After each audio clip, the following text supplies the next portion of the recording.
بسم اللہ الرحمن الرحیم۔ ماشاءاللہ کس مقصد کے لیے جوڑا گیا وہ ساری باتیں پہلے سے ہمارے سامنے ہیں، اور آج یہاں پر آہستہ آہستہ وہ ساری باتیں کھل کر آپ لوگوں کے سامنے آ رہی ہیں، لیکن ہمارا یہاں پر آنا یقیناً ایک مقصد کے تحت ہو اور ایک یہاں سے کام کے عزائم اور ارادے لے کر جانا ہو تو یہ ہماری مجلس انشاءاللہ کامیاب ہو جائے گی۔ اور اگر صرف آنا اور بیٹھنا ہو جائے گا اور پھر یہ سوچ کر ہم چلے جائیں گے کہ کرنے والے کرتے ہیں، بولنے والے بولتے ہیں، تو یہ ہمارے لیے فائدہ مند نہیں ہوگی، کیونکہ ہم سب کو یہ کام مل کر کرنا ہے اور پوری طاقت سے کرنا ہے۔ تو پھر یہ وبا اور یہ جو بیماری اور یہ جو برائی ہمارے سوسائٹی میں، ہمارے معاشرے میں چل رہی ہے اور جڑ پکڑ رہی ہے، انشاءاللہ اس کا کچھ نہ کچھ خاتمہ ہو سکتا ہے اور ہماری اپنی نسلیں تباہ ہونے سے بچ سکتی ہے، برباد ہونے سے بچ سکتی ہے۔ تو یہ ہماری اپنی ذمہ داری ہے۔ میں ہمیشہ ایک بات مولانا صلاح الدین سیفی صاحب دامت برکاتہم کی سنایا کرتا ہوں کہ ان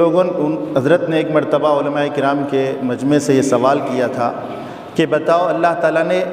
انبیاء کرام کے سلسلے کو کیوں ختم فرمایا ہے؟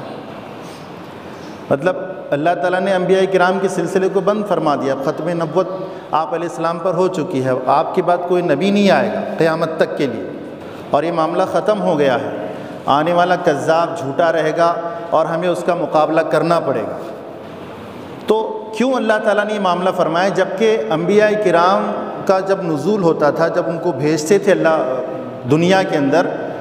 تو آج تو اس سے زیادہ آبادی ہے۔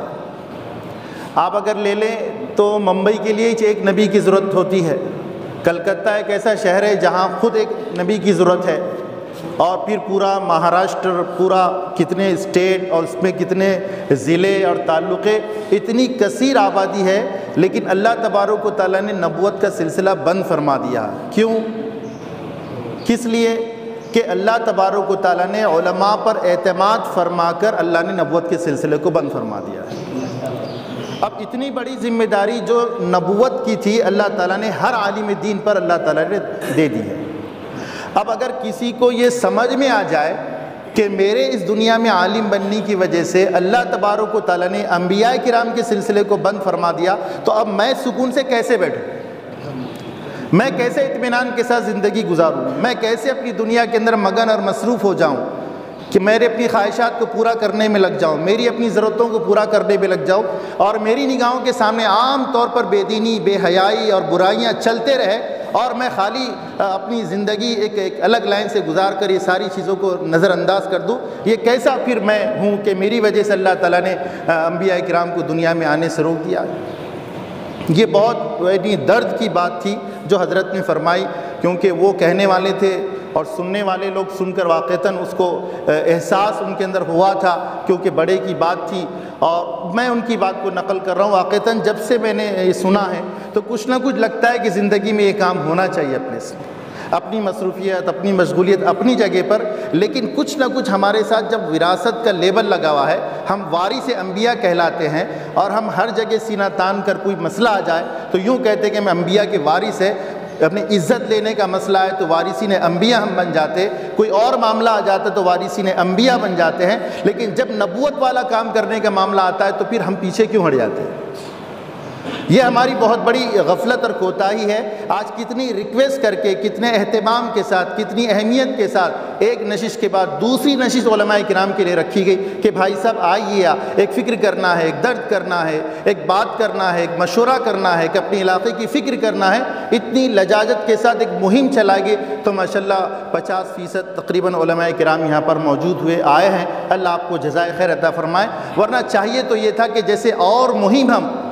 کسی کام کے لیے جب بلایا جاتا تھا کسی اور کام کے لیے تو ہم اکیلے نہیں آتے بلکہ کئی لوگوں کو اس کا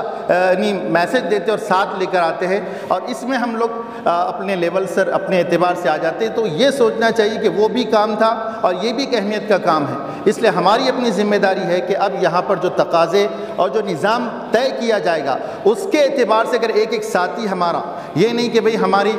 فلاں لوگ کر لیں گے، فلاں بڑے ہیں، فلاں کریں گے، بھئی ہر ایک آدمی میرے سے اللہ سوال کرے گا، میرے سے اللہ سوال کرے گا، میرے کو جواب اللہ کے سامنے دینا ہے، میری اپنی ذمہ داری ہے، مجھے اپنا حق ادا کرنا ہے۔ کوئی کرے نہ کرے، جیسے آدمی اپنے کام دنیا کے کرنے کے لیے نہیں سوچتا کہ فلاں مولانا تو خالی پھر رہا، مجھے کیا کرنے کی ضرورت ہے، فلاں مولانا تو کچھ نہیں کر رہا، میرے کو کاروبار کرنے کی کیا ضرورت ہے، انہوں تو کچھ نہیں کر رہے۔ تو آدمی یہ نہیں دیکھتا، آدمی یہ سوچتا اس کا کچھ بھی ہو جائے مجھے تو اپنا کام کرنا ہے،